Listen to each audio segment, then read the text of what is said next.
Welcome back to the channel. It's always an honor to have you here, especially for the kind of truth-seeking dialogue we are diving into today. Have you ever felt trapped in an emotional loop, caught in cycles of anger, jealousy, fear, or sadness, wondering why peace always seems just out of reach?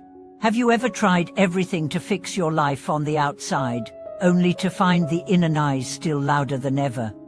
Today, we are going to explore a life-altering insight. Real suffering doesn't come from the world outside us. It comes from the disturbances inside us. And the real path to liberation, to peace, begins not by fighting the world, but by taming the mind. In this video, we'll go deep into the roots of inner disturbance, what ancient masters called the afflictions, and uncover how they drive us into endless cycles of dissatisfaction. We'll learn why mastering our emotions is not denial, but empowerment. And we'll discover the way out not by avoiding pain, but by transforming our relationship with it. Let's begin with a simple premise. Every life experiences pain, but not every life is ruled by it. Why? Because suffering and pain are not the same. Pain is inevitable. Suffering is optional. Suffering arises when we resist pain, cling to illusions, or try to control what we cannot. But now, what creates suffering?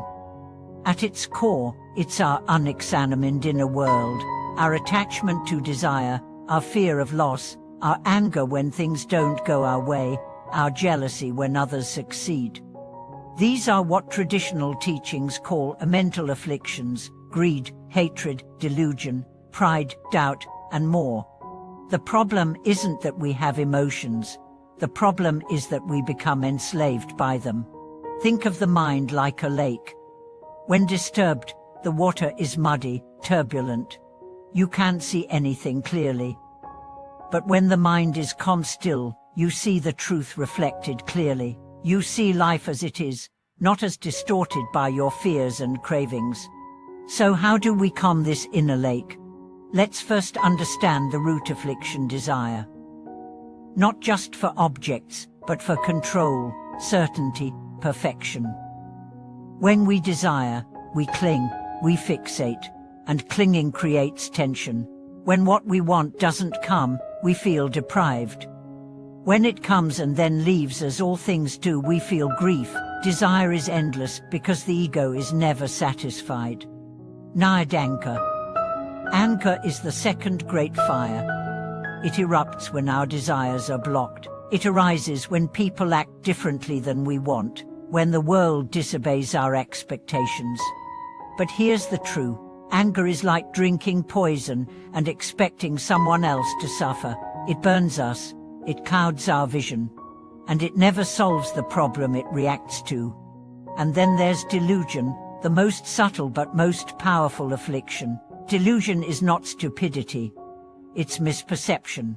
It's mistaking the impermanent for permanent, the painful for pleasurable, the empty for meaningful. It's believing that if only we change the world enough, our minds will finally rest. But the world doesn't work that way, and neither does peace.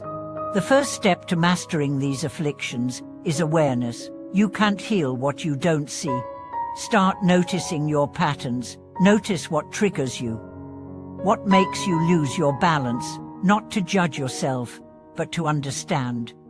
The mind is like a wild horse. If you never observe its habits, you can never learn to ride it. Once you're aware, the second step is to pause. Between stimulus and response, there is a space. In that space lies your freedom. When anger rises, pause. When desire tempts you, pause. When fear grips you, pause. Don't act, just watch. The mind hates stillness, but stillness is what breaks the spell. Let me share a story. A man named Ravi was known for his temper. One day, during an argument, he felt the familiar surge of rage, but instead of shouting, he walked away. He sat in silence for 15 minutes, then he returned not with fury, but with clarity. That one pause saved a relationship. It saved a day. It planted a new habit. You see, emotional mastery doesn't mean you never feel. It means you don't act out of impulse. It means you choose your response. That's real power. But the mind is tricky. Even when we pause, it whispers, "You deserve to be angry. You need that to be happy." They're the problem. This is where the third step comes in, investigation. Ask yourself, is this true? Is this helpful? Is this necessary? Shine the light of wisdom onto the shadows of the mind. You often find that the emotion isn't about the current moment. It's old. It's rooted in stories you've carried for years. Stories of unworthiness, fear, resentment. But here's the miracle: you can let those stories go, not by suppressing them, but by facing them with compassion. Meditation is a powerful tool here, not just as a practice, but as a way of being. Meditation teaches the mind to rest, to observe without judgment, to see thoughts not as truths, but as clouds passing through the sky of awareness. You don't stop the clouds, you stop identifying with them. And slowly, something extraordinary happens. The same situation that once triggered rage now evokes patience. The same loss that once brought despair now brings reflection. The same fear that once paralyzed now sharpens your presence. This is freedom, not the absence of problems, but the absence of bondage to them. Let's talk about suffering on a bigger scale. People often believe that if the world were different, they would be at peace. But history shows us peace never came from perfect conditions.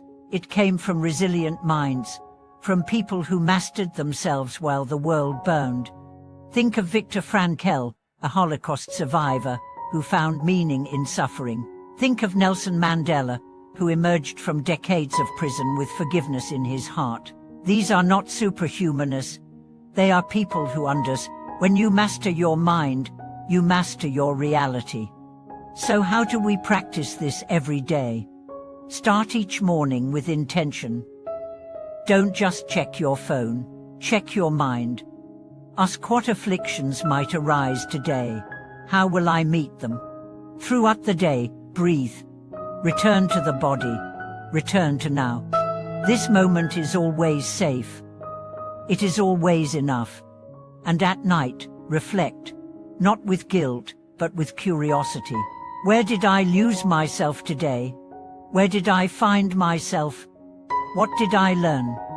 This is the path not of escape, but of transformation. The final and most important lesson is this: you are not your thoughts. You are the awareness behind them. You are not your anger, not your fear, not even your desires. You are the stillness that sees them, the space that holds them, the light that outlives them. And when you remember that, really remember, you become unshakable. You become luminous. You become free. Thank you so much for watching this video. If you've ever struggled with emotional chaos, or if you found peace in unexpected places, please share your experience in the comments. You never know who might be needing the wisdom only your voice can offer. And don't forget to like, subscribe, and click the bell to stay part of our growing circle of seekers, meditators, and mindful souls. Until next time, stay awake, stay present, and remember, the storm is not who you are. You are the sky.